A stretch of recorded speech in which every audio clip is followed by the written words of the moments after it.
নিরামিষ রান্না করব। তো এই নিরামিষটা রান্না করেছি, এটা আমি রুটি দিয়েও খাইতে পারবো, আবার ভাত দিয়েও খাইতে পারবো। তো হ্যালো এভরিওয়ান, আসসালামু আলাইকুম। আমি এই পাতাকপি নিয়েছি, এই পাতাকপি দিয়ে আমি নিরামিষ রান্না করব। আর এই পাতাকপিটা কেটে নিয়েছি, আর সাথে কিছু পরিমাণ আলু নিয়েছি। আলুগুলা আমি এসে এরকম বড় সাইজের করে নিছি। তো মানে এই তরকারিটায় আমি একটু ঝোল রাখবো, তো তার জন্য আমি এইভাবে আলুটা বড় করে কেটে নিয়েছি। তো পাতাকপিটা আমি কেটে ধুয়ে এই তো জালিতে দিয়ে থুয়েছি যেন পানি ঝরিয়ে যায়। আর সাথে কিছু পরিমাণ মশলা নিয়েছি, জিরা বাটা নিয়েছি, রসুন বাটা নিয়েছি, আর নিয়েছি মরিচ বাটা নিয়েছি, পেঁয়াজ কুচি নিয়েছি। তো এইগুলা আমি এই মশলাগুলো নিয়ে নিয়েছি। এখন আমি এই যে সব মশলাগুলো এখন ভেজে নিয়েছি তেল কড়াইতে দিয়ে। তো সব মশলাগুলো এখন ভেজে নিচ্ছি।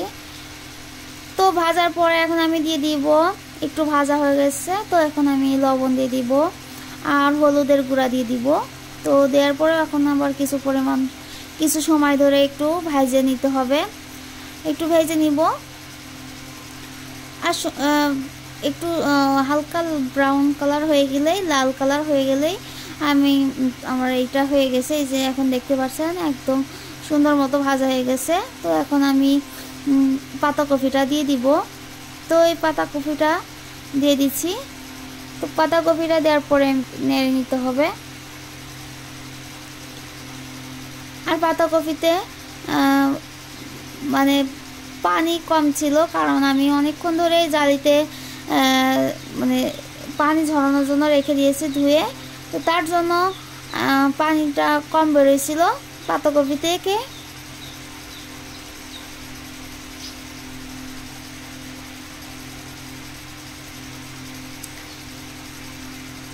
তো এই পর্যায়ে আমি ঢেকে দিব।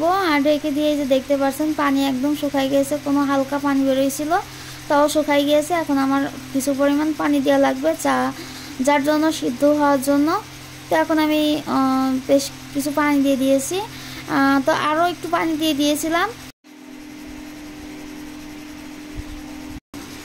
এটা আর কিছু পরিমাণ পানি দিয়ে দিয়েছিলাম। এই তো এখন আমি রান্না করে নিব। তো পানিটা এখন শুকাই গিয়েছে আর তরকারিটা হয়েও গিয়েছে প্রায়টা। এই তো দেখতে পাচ্ছেন এই ফাইনাল লুক। তো আমার ভিডিওটা ভালো লাগলে লাইক কমেন্ট সাবস্ক্রাইব করে পাশে থাকবেন।